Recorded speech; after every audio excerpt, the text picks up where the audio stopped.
এই ছেলে, তোমার মাথাতে চুল এখানে আছে আর নিচ চতুর্দিক খাটা আছে, এইরকম ছাতা করে চুল রেখেছে, এটা কার দেখে? তোমার বাপ এভাবে করেছিল? তোমার মা এভাবে করে? তোমার 14 গোষ্ঠী করে? তোমার বংশ করে? তুমি এরকম করেছো কেন? এক খেলোয়াড় করে তো সেজন্য করেছো। ওরা তো ইহুদি, ওরা খ্রিস্টান। তোমার মাথায় চুল কেন? এই চুল কাটা হারাম। রাসূল সাল্লাল্লাহু আলাইহি ওয়াসাল্লাম বলছেন ওই চুল, ওইভাবে চুল কাটা হারাম যার চুল অর্ধেক থাকে অর্ধেক কেটে ফেলে। ছাতা চুল কাটা হারাম। এই বেটা, আগামীকাল সন্ধ্যা হয় না যেন মাথার চুল সব কেটে নিবা ছোট করে। এই যে আমার দিকে দেখো, সব সমান। ছাত্র জীবনে বলতাম কে যদি চুল কাটা শিখে তাহলে আমার মাথার চুল কাটা শিখতে পারে, আঁকা বাঁকা হোক তাতে আসে যায় না। আমি আব্দুর রাজ্জাক বিন ইউসুফ এভাবেই থাকলেই কি আর আরো কিছু পড়লেই কি।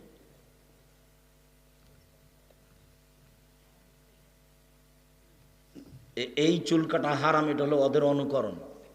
ইংলিশ মিডিয়ামে স্কুল চালাবে, ক্লাস 5 পর্যন্ত পড়ে নাকি ইংলিশ শিখাবে, ওকে মাইকেল মধুসূদন দত্ত বানাবে 5 পাস করার পরে। কিছুই শিখেনি, দু একটা বাক্য ইংরেজি শিখে টাকাটাই খালি বাসটা লুটে নিয়েছে। ও তো শিক্ষা আছে ম্যাট্রিকের পরে। ছেলের বয়স যখন 15-16 হবে, যখন ছেলে নিজে শ্রম দিয়ে পড়বে, দিন রাত যেদিন পরিশ্রম করবে সেদিন শিখতে পারবে।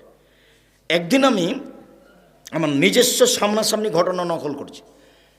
ওই পঞ্চগড় গেছি, দিনাজপুর পঞ্চগড়। তো একটা ছেলে ম্যাট্রিক পাস ফেল করেছে ইংরেজিতে।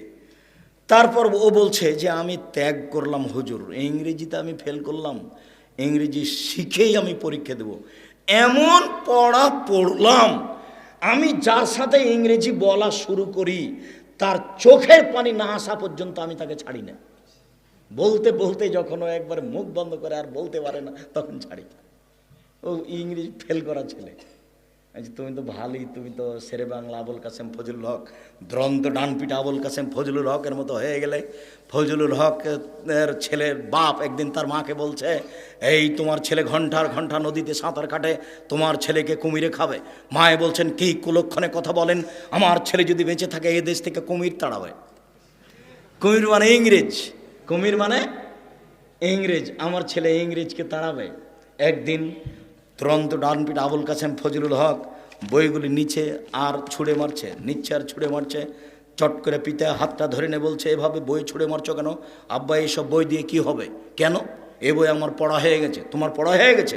বলো তো দেখি 10-এর পাতায় কী আছে, 20-এর পাতায় কী আছে, 30-এর পাতায় কী আছে। ছেলে হুবাহুব বলতে থাকলো। পিতা বললেন, হ্যাঁ তুমি একদিন মানুষের মতো মানুষ হবে। কলকাতায় এক বন্ধু বলল, দোস্ত বুঝতে পেরেছি তুমি অঙ্ক বুঝো না, সেই জন্য ইংরেজি নিয়ে পরীক্ষা দেবে, তাই না? আমি অঙ্ক বুঝি না মানে আমি ইংরেজি বাদ দিলাম, আমি অঙ্ক নিয়ে পরীক্ষা দেব। সারা ঢাকা, কলকাতা, আসাম, উত্তরবঙ্গে সবচেয়ে বেশি নাম্বারে পাস করেছিল আবুল কাসেম ফজলুল হক দ্রন্দ্ব ডানপিটে। তার ইতিহাস তোমাদের পড়া লাগে না, তোমাদের ইতিহাস পড়া লাগে যে লিখেছে, যে লেখকই নয়। লেখক কেমন লিখেছে? ও লেখক একটা বানালছে কুকুর, তার সামনে দিয়েছে এখন বই, আর একটা বানালছে বিড়াল, তার সামনে একটা বই দিয়েছে, আর মধ্যে দিয়েছে আগরবাতি না মোমবাতি। এটা লেখক। এ যদি লেখক হয় তো পশুকে, এ যদি লেখক হয় তো পশুকে। বইয়ের নাম শিক্ষা বনাম জাহেলিয়াত, আব্দুল্লাহ আম্মার লিখা শিক্ষা নাম বনাম জাহেলিয়াত। 1 থেকে 10 পর্যন্ত লেখককে নাকচ করা হয়েছে, আর কেউ লেখক নয়। তুমি পড়ে দেখো, বইয়ের নাম শিক্ষা বনাম জাহেলিয়াত। 1 থেকে 10 পর্যন্ত সমস্ত লেখককে নাকচ করা হয়েছে। উপরগুলো আছে, তবে আপাতত এই পর্যন্ত করা আছে, লেখকই নয়। কলম ধরায় তার অপরাধ। সম্মানিত দিনী ভাই বোন, রাসূল সাল্লাল্লাহু আলাইহি সাল্লাম যেভাবে বলেন, আমার উম্মত যেদিন বিজাতিদের অনুকরণ করবে সেদিন তারা হয়ে যাবে বানর, সেদিন তারা হয়ে যাবে শুকুর শোর। এই করোনা ভাইরাসকে নিয়ে এইভাবে মুসলমানকে খেপে যেতে হবে কেন? আমি এটা অবাক বুঝতে পারি না। কেনই বা হজ উমরার সফর বাতিল হবে? কেনই বা স্কুল বিশ্ববিদ্যালয় বন্ধ হবে? রাসূল সাল্লাল্লাহু আলাইহি সাল্লাম বলেছেন, লা আদাওয়া ওয়ালা তেরা ওয়ালা হাম ওয়ালা গুলা, সংক্রামক ব্যাধি নামে কোনো ব্যাধি নেই। হাদিস বুখারী মুসলিম নাকচ করা হয়েছে। একজন লোক এসে বলছে, আল্লাহর নবী, আমার উটের চুলকানি হয়েছে, তো কোন উট থেকে এসেছে? তখন আল্লাহ রসুল বললেন যে প্রথম যে উটটাকে চুলকানি হয়েছে সেটা কোথা থেকে আসলো? সেটা কার থেকে আসলো? লা আদাওয়া, ইসলাম ধর্মে কোনো সংক্রামক ব্যাধি বলে কোনো জিনিসই নেই। দুইওয়ালা তেয়ারা, অশুভ ফল বলে কোনো জিনিস নেই। কোন মহিলার মুখ দেখলাম সেই জন্য এই কাজ হলো না, এরকম অশুভ ফল বলে কোনো জিনিস নেই। বাড়িতে ঘুরে গেলে কেমন হবে তাই ঘুরে গেলাম না চলে গেলাম, অশুভ ফল বলে কোনো জিনিস নেই। পেঁচা পাখি ডাক দিল, অশুভ ফল বলে কোনো জিনিস নেই। এ কথা রাসূল সাল্লাল্লাহু আলাইহি সাল্লাম বলেন। রাসূল সাল্লাল্লাহু আলাইহি সাল্লাম আরো বলেন যে শোনো, আসল শহীদ ছাড়া আরো 7 শ্রেণীর মানুষ শহীদ হবে। 1, কলেরায় মারা যায় যারা, তারা শহীদ হবে। 2, পেট ব্যথায় মারা যায় যারা, শ্বাসকষ্টে মারা যায় যারা, তারা শহীদ হবে। 3, আগুনে জ্বলে মারা যায় যারা, তারা শহীদ হবে। 4, ডুবে মারা যায় যারা, তারা শহীদ হবে। 5, বাচ্চা প্রসবের সময় যেসব মহিলারা মারা যায় তারা শহীদ হবে। কলেরা একটা অসুখ, মহামারী, আগে ছিল এখন আসতে পারে। যে এলাকায় ঢুকবে সে এলাকায় বেঁচে থাকার সংখ্যা কমে যাবে আর মরে যাওয়ার সংখ্যা বেশি হয়ে যাবে। এটা হতে পারে, আগেও হতো, এখনো হতে পারে। তার মোকাবেলা মানুষে করবে, কলেজ বিশ্ববিদ্যালয় বন্ধ করে এটা হতে পারে না। তবে মহামারী, কিছু মহামারী আছে যার ঔষধ মানুষ জানে না। সেটা হলো এই, রাসূল সাল্লাল্লাহু আলাইহি সাল্লাম বলছিলাম, তাজহারিল ফায়সাতু ফি কওমিন কাত্ত ইল্লা ফাসাফি মাত্তাউনাও যাও। যদি কোনো এলাকায়, কোনো দেশে জেনা বেড়ে যায়, জেনা, তাহলে 2 ধরনের অসুখ হবে যার চিকিৎসা হবে না। তার একটা হলো কলেরা, মহামারী, আর একটা হলো এমন রোগ হবে যেটা বংশে কোনোদিন ছিল না, ওর বাপের হয়নি, ওর দাদার হয়নি, ওর পরদাদার হয়নি, ওর লাকার দাদার হয়নি, ওর সাকার দাদার হয়নি। 500 বছর আগে যে তার বাপ ছিল তার হয়নি এই অসুখ, কিন্তু তার হয়ে গেছে কেন? জেনার কারণে। এ কথা মুহাম্মদ সাল্লাল্লাহু আলাইহি সাল্লাম বলেন।